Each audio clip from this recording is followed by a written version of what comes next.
ऐसा लगता है इस समय उत्तर प्रदेश में जंगल राज की स्थिति निर्मित हो चुकी है। ऐसा लगता है कि उत्तर प्रदेश में जंगल राज आ चुका है। उत्तर प्रदेश के देवरिया जिले के रुद्रपुर थाना क्षेत्र के फतेहपुर गांव से एक ऐसे नृशंस हत्याकांड का सनसनीखेज मामला सामने आ रहा है, जिसमें एक ही परिवार के 5 सदस्यों समेत 6 लोगों की नृशंस हत्या कर दी गई है। और इस हत्याकांड को लेकर पूरे गांव में हाहाकार मचा हुआ है, चीख पुकार मची हुई है। इस नृशंस हत्याकांड की खबर जैसे ही पुलिस प्रशासन को मिलती है, पुलिस प्रशासन के हाथ पांव फूल जाते हैं और आनन फानन में पुलिस के तमाम आला अधिकारी घटनास्थल पर पहुंच जाते हैं।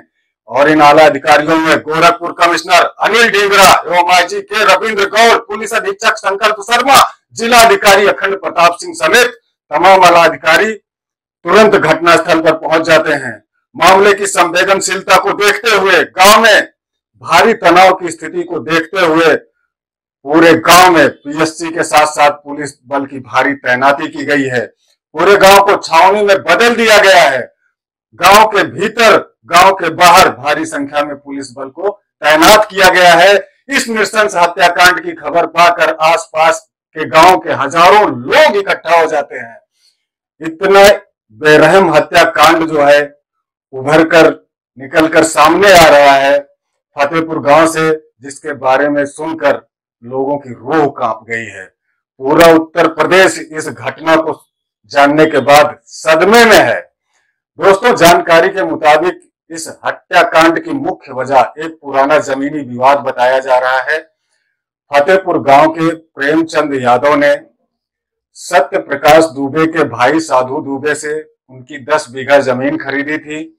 साधु ने 10 बीघा जमीन जो कि उनके हिस्से की थी, पूर्व जिला पंचायत सदस्य प्रेमचंद यादव को बेच दी और बेचने के बाद जाकर उनके ही घर पर रहने लगे और 3 महीना पहले वो गुजरात चले गए। और इसी जमीन को लेकर प्रेमचंद यादव और सत्य प्रकाश दुबे के बीच में विवाद चल रहा था। आज सुबह 7 बजे प्रेमचंद यादव अपनी उसी विवादित जमीन को देखने गए थे और वापस आते समय उनकी सत्य प्रकाश दुबे से कहा सुनी हो जाती है। कहा सुनी इतनी बढ़ती है कि वो हिंसक झड़प में बदल जाती है और सत्य प्रकाश दुबे और उनके परिवार वाले मिलकर प्रेमचंद यादव की ईंट पत्थर से कुचलकर हत्या कर देते हैं। और जैसे ही इस हत्याकांड की खबर प्रेमचंद यादव के घर वालों को मिलती है, प्रेमचंद यादव के घर वाले, उनके परिजन और रिश्तेदार क्रोधित और उत्तेजित होकर इस हत्या का बदला लेने के लिए सत्य प्रकाश दुबे के घर पहुंच जाते हैं। हथियारों से लैस होकर, धारदार हथियार, लाठी डंडों से लैस होकर वो सत्य प्रकाश दुबे के घर पहुंच जाते हैं। सत्य प्रकाश दुबे अपना घर बंद कर लेते हैं और अपने ही घर में छुप जाते हैं। लेकिन भीड़ इतनी उत्तेजित, इतनी क्रोधित और इतनी आक्रोशित थी कि वो दरवाजा तोड़कर सत्य प्रकाश दुबे के घर में घुस जाती है और घर में छुपे लोगों को ढूंढ ढूंढ कर मारना शुरू कर देती है।